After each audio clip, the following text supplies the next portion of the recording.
Hi there, this is Kaylee Shacklock, and this is my kind of rundown of the public lecture from The Surprising Expansion History of the Universe from Adam Rees. So, my key, idea takeaway from the lecture is that the universe is both expanding and accelerating, leaving us to believe in dark matter. By studying supernovae, we can further study this theory.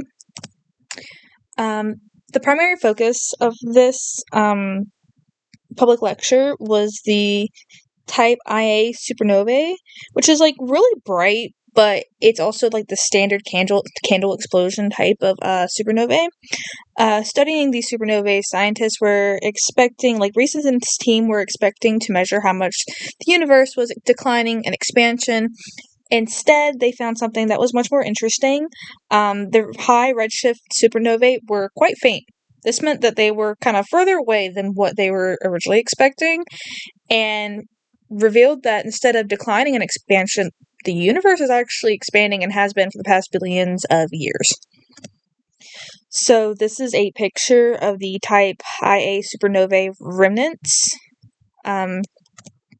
This was an interesting photo that I found of how the type Ia supernovae are formed. You can kind of look at this more if you want, but I just thought this would be interesting to include. What did this discovery change? Before 1998, it was believed that gravity from dark matter would slow down the expansion of the universe, resulting in either a huge collapse of the universe due to high density, or there would be expansion, but it'd be decelerating due to the low density. But after this discovery from Reese and his team, this kind of changed how we saw the universe forever.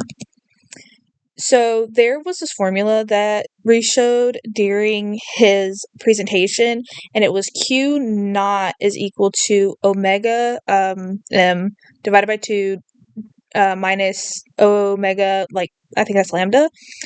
This equation was shown, and it kind of shows us whether or not the universe is either slowing down constant or speeding up. Before Reese and his team's discovery, Q naught was believed to be a positive value, indicating that the universe is slowing down. But after, Q naught was less than 0, meaning that the universe was accelerating, which was a little confusing because gravity couldn't really cause acceleration.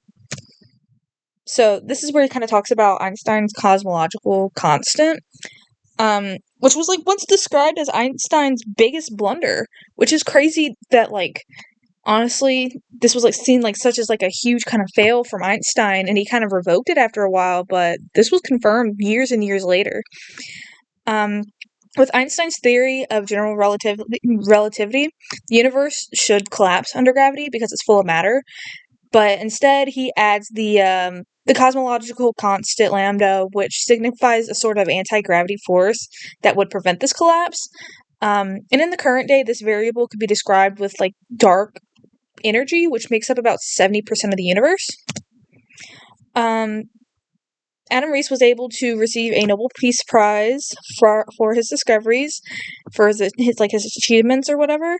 And then something that I found really interesting, and even showed the clip, and I kind of fangirled over this a little bit more, that I think the Nobel Peace Prize was that it was mentioned in the Big Bang Theory, which I love growing up. That's what really kind of made me go into STEM. So I thought that was super, super cool. My personal take, I'm not really that smart in astrology or astrology, and I am I don't know too much about physics, but my biggest question was I know the universe is millions of years, not millions, billions of years old. And I believe in the lecture, he said that it's been expanding. The universe has been expanding for the past 5 million years. Why is it now in the past 5 million years and not before? I don't know if I quite understand that. Also, what exactly is dark energy? From my understanding, it's more of a kind of, it's this sort of concept, because scientists have never been able to actually get a molecule or any piece of evidence that dark matter, there's no like physical thing that we have that is dark energy or dark matter. But we have this theory that's kind of centered around it. So it's like 99.9% confirmed sort of theory, but we don't have like a physical piece of that, and that's what a lot of Einstein's cosmological constant kind of centers around. How do we plan, like, will we ever be able to, like, confidently have something that proves this, like, this is set in stone, this is something that we know? What is it composed of?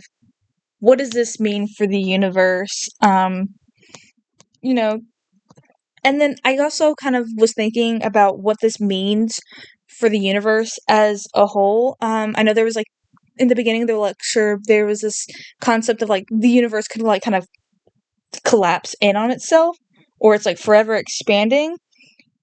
But with accelerated expansion, from my understanding, there would kind of be, like, this, from my research, or, like, what little I understand, there would be, like, this kind of big freeze or a heat death.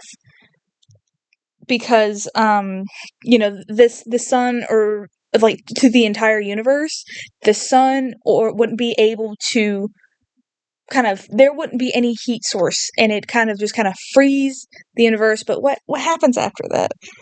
Um, but yeah, I thought this was interesting. It was a really crowded public lecture, so I tried to take in as much as I can, but everybody was talking around me and it kind of sucked. But overall, really interesting. I looked more into Reese and his work. Really cool guy, did some really cool things. I liked it. Thank you for watching.